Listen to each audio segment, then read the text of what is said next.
You're listening to the Connected Parenting Minute with Will and CarrieAnn Sandfest. This podcast is a conversation about parenting using connection first, trauma-informed principles.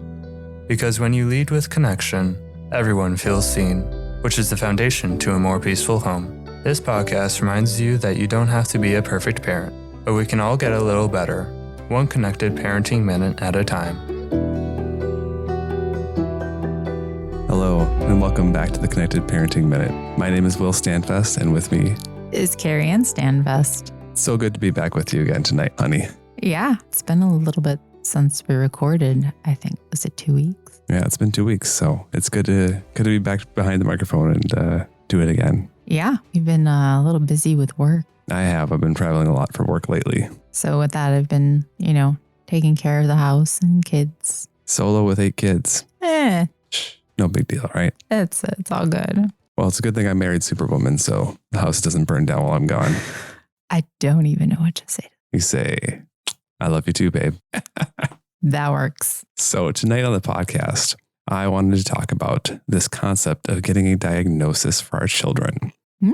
It's a topic that can be a bit controversial for some people, whereas you have some people that are like, oh my gosh, get me all the diagnoses, get me all the medications and whatever. And you've got people that are like, oh my gosh, how could you possibly do that? That's just terrible and will cause such negative effects on my child for lots of different reasons. We want to take a few minutes tonight and kind of talk through our experiences with that, both positive and negative, and hopefully offer some perspectives that you may not have considered and encourage you, because you, our listeners, are good parents, and we want to come alongside you and help you learn from the things we've done right, and probably more specifically the things we've done wrong. Exactly. We tend not to talk about those quite as much though as we probably should. It's just a thing. So, getting a diagnosis. What do you say to somebody who's like, diagnosis? How could you do that? You're labeling my child. So that's funny, because that was definitely the era of life that I grew up in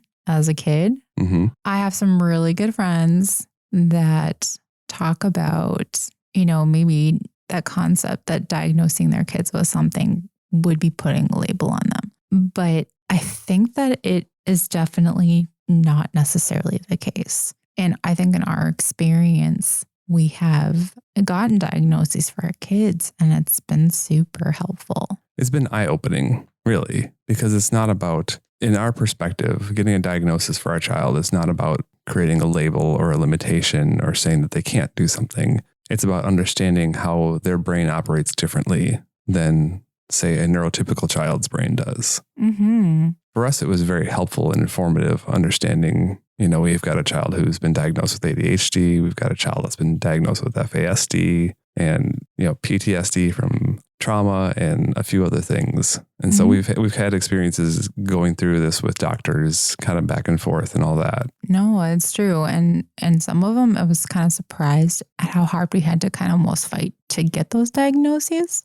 Yeah. And not necessarily because doctors weren't willing to give them, but because it was just kind of like, oh, you're just blowing things out of proportion. Yeah, that's true. We had a whole thing with our 9-year-old when he was younger, when we both knew he was not neurotypical. Yeah, we knew that something was kind of, from when he was a little one. Mm-hmm. And I think one of the only reasons that I feel like we had such knowledge with that was because he was our 5th kid.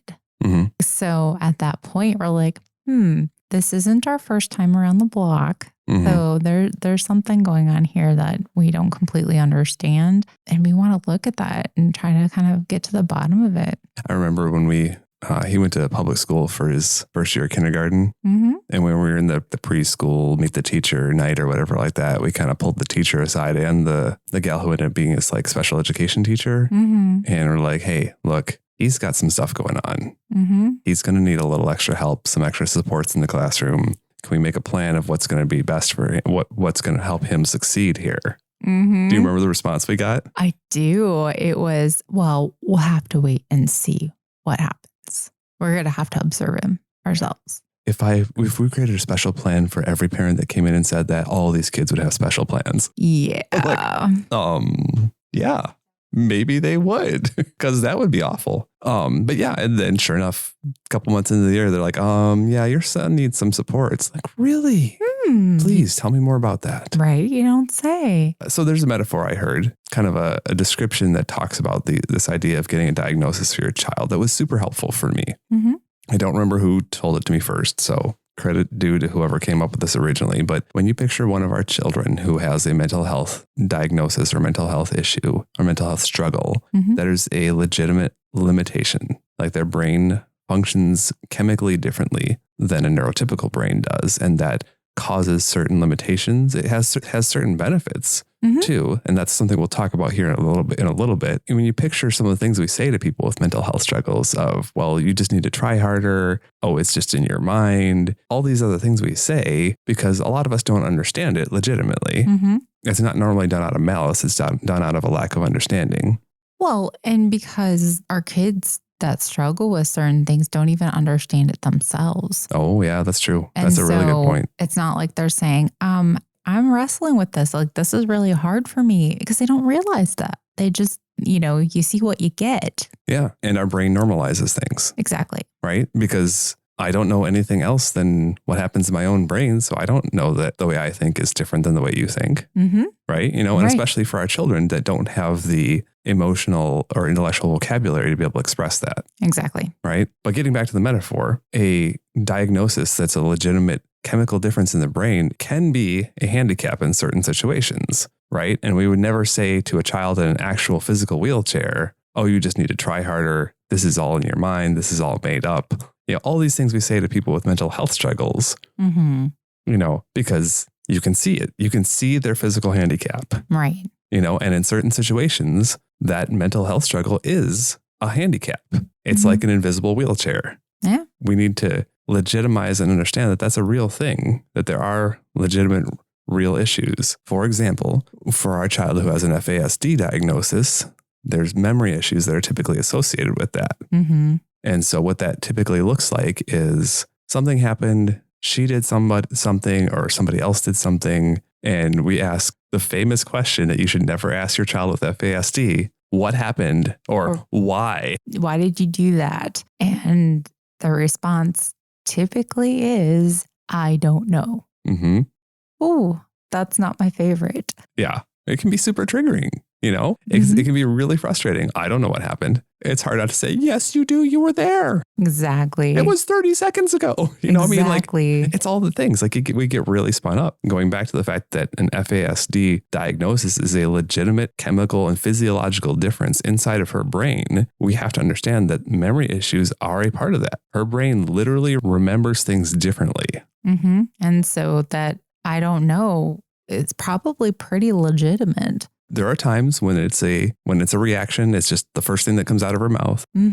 But we also have to give her grace that there are times where she legitimately does not remember because her brain legitimately did not store it. Or this concept called conflagration, where her brain might have stored it half true, half not.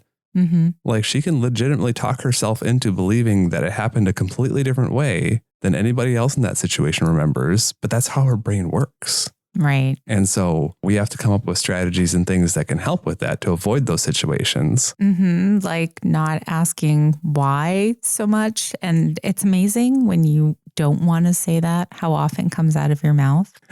Yeah. Like a lot. I have to bite my tongue halfway through and be like, you know what? Doesn't matter. Yeah. So again, the diagnosis is not a label or limitation, but it's a way to understand and a different way to look at. There are legitimate things happening within this child's brain that are different. Right. So with there being legitimate things that are going on with the child's brain, that brings us to that whole medication debate. That is a big debate. And that's a hard one too. There are some very legitimate arguments on both sides of the coin here, and we are going to address both sides. Please don't turn us off. Right.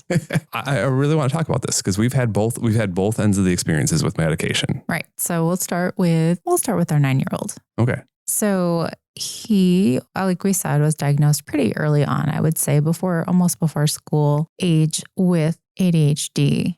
And we knew that, and we did a lot of research, and we did a lot of changing how we parented. So those things were very legitimate. Like we put a lot of work into, I always say he's the kid that helped us to grow the most as parents and really started us on this journey of being like, how do we do this better? Yeah, he was the catalyst, really. Exactly. Then, gosh, I mean, we've gone years and years since his diagnosis and not really done anything. And then it's been almost 4 years now. Yeah. Then we started having a conversation with this doctor, and she brought up, well, like, do you want to try medication? And I was kind of like, I've always, I mean, again, growing up in the era of you don't get a label, you don't label your kids, you don't put them on the medication because everybody, and this was the house that I grew up in. So, yeah. But it's something that we started to talk about a little bit. And I said, well, maybe we'll try just a little bit. Because one of the things was he was struggling with reading, like really, I mean,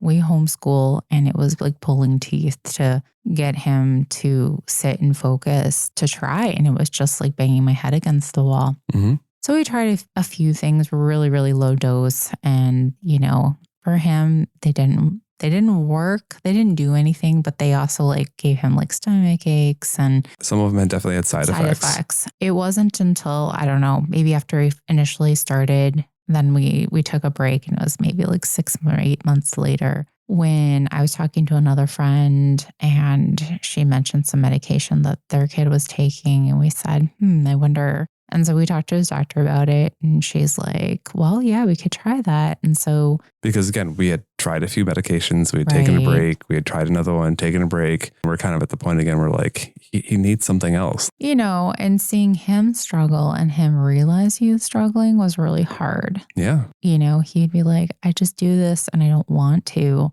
Mm-hmm. And he's the sweetest kid. So we tried this other meds, and honestly, it made a huge difference right away. Yeah. And we're like, geez, this is crazy. I can't believe he's actually, he's responded well to this, and it's made a difference. And then within a couple of weeks, we're really starting to see some improvement. And like within 2 months' time, he went from, I consider him a non-reader to a reader. All of a sudden, the world was making sense in words. Mm-hmm. I was like practically crying because I was just like, oh my gosh, he's making such improvements. And he sees that too. We used to joke that with the ADHD that he has, anytime he would be sick, he would slow down enough to be like, the nicest kid on earth. Sweetest kid. Like he'd be like, Mommy, can I take care of the dishes for you?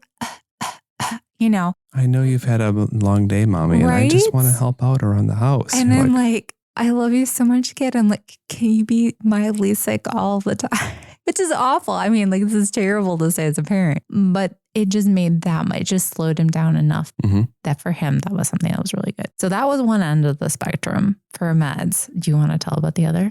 Yeah. And so the other end of the spectrum is we have another child who was on ADHD medication. When he came into our home. Yeah. So when he joined our home, this child was on ADHD medication. We were told he has ADHD. He really needs his meds, all the stuff. And so we did what every good foster parent does, is we follow the diagnosis and recommendation medication that he came with. And that's fine. And it worked fine. He was with us for, I don't know, quite a while, honestly. Like this is probably 2 years in before, 2.5 years in maybe. Mm-hmm. It's probably around there that we get into our favorite subject of medication and insurance and pharmacies. Oh my goodness. And struggling to get stuff filled so bad. Yeah. My least favorite thing ever. And we had an issue where we legitimately could not get his medication. This is after finalization. So this was not he's been adopted at this point. It was not a foster care issue or anything like that. At that point, he's our child. Right. And we were unable to get his medication for 2 or 3 weeks. Yeah. Something like that. Probably in the order of 3 weeks. It was like this, are they going to get it in? They're waiting for it. And then the more I kept digging, the more it's like there's a national shortage and all these pieces. But then we started noticing something in him. Yeah. And again, paying attention, noticing the details. We started talking. We felt like things have been going a little smoother with him lately. And it was one of these things where like I brought it up to you or you brought it up to me. And we both kind of like, yeah, I know I've noticed that. He seems calmer. Like we haven't had as many issues lately. And eventually we brought it up to him. And I talked it over with him. And he's like, he hadn't even noticed it yet, that he hadn't had his medication. I'm like, buddy, you haven't had your medication in like 3 weeks. He's like, oh, yeah. I'm like, how have you been feeling lately? He's like, my stomach's been feeling way better. Mm-hmm. You could tell it was like dawning on him as we talked about it, but he's like, I feel like I don't have a stomach ache all the time like I used to. Mm-hmm. And I feel less agitated all the time. Yeah, and that was, I think, the big one. I mean, obviously his comfort is really important, but he didn't even really say anything about that prior. I think it was just normal for him. Yeah, he was on the medication long enough that he didn't even notice it anymore. Mm-hmm. You know, it's 3 or 4 weeks into it. I'm like, well, it sounds like they might have the medication. Do you want us to try to get more? Because mom and I are kind of feeling like we want to just let it be for a while. Keep seeing how it's going. I feel like things are going better without you on the medication. How do you feel about it? And he's like, yeah, I really agree. Can we do that? We're like, yeah. Let's do it. And it's been 9 months now at least. It's a while. It's been a while. And I think he's been doing good with it. Yeah. I think in our family, we do a lot of coping mechanisms, as far as, hey, notice you're getting a little agitated. Let's back off. But he knows we listen to him too. So I think that's part of the thing. He's very black and white. And so he likes there to be rules and follow the rules. And when someone breaks the rules, it's not his favorite. Yep. Yeah. So really the foundation there too, though, I'm hearing you say is the connected parenting stuff is important to him. Mm-hmm. When he feels safe, when he feels seen and understood and heard out, he's in a better place. And then getting the right medication for each of those boys really made a difference in our home. Like it really helped out, helping with the older one being off his medication and the younger one finally finding the right medication that worked for him and the right dosage. And this doesn't mean that he's going to be on medication forever. Yeah. No, and that's the other thing I was just about to touch on was that it is just for now. Yeah. Right now, we are focused on getting reading skills up to where they need to be. And that's something that will never go away. And we will take it little by little. And I keep telling myself, it just for now doesn't mean forever. Yeah. It's what he might need at the certain time. But we know that this works. And so that's been really good. And again, I think something that a good friend of mine likes to say all the time is you need to be the world's best detective for your kid. And so just because a medication worked for my kid doesn't mean it's going to work for your kid. And just because not being on medication worked better for my kid doesn't mean it's going to work better for another kid. What we try to picture it is as having a parenting toolbox. And when you have your toolbox is most useful when it has as many tools as possible in it. Absolutely. As my wife will attest to and say, buy me some more tools. I like my tools. So just to be clear, for Valentine's Day, she got tools and I got chocolate and we were both very happy. It worked. That was a good exchange, I think. I got my favorite chocolate and you got some brand new tools and we were both very happy. We were. It's just amusing because most people would be like, what? Exactly. And that brings us to our third point is diagnoses are simply a tool. Yeah. And I think that's what we're trying to say through all of this. Yep. It's not a label or limitation. It's a tool. And as a parent, we want to have tools and options and things so that as we understand our children better, as we pay attention, as we look at the details, that we understand our kiddos and their experiences better, then we can help them in the way that meets their needs the best. Yep. So let's do a quick run through what the big things to remember are, babe. Yep. So we want to remember that diagnoses are not just a label, that those can be helpful and those can be insights to your kids that you may not have otherwise. And it does help you know how to best help them. Medication debate to be or not to be, that's up to you as a parent because you're the detective and you need to figure that out. Don't be afraid of them, but don't necessarily just automatically go towards them. You have to know your kid. Yep. And then the third thing is that a diagnosis is simply a tool, just something, more information you have about your kid that can be helpful, that can be a way to get to know them better, but also to connect with them better. Absolutely. All right. So thank you so much again for joining us again on this episode. We are so glad that you're here. And we want to remind you that you don't have to be a perfect parent, but that we can all get a little bit better, one connected parenting minute at a time. Thank you so much for listening to my mom and dad's podcast. It means a lot to me. Make sure to like and subscribe on the way out. For more parenting tips or to connect with us, check out the Connected Parenting Minute on YouTube, Instagram, and Facebook. Or you can send us an email using connectedparentingminute@gmail.com.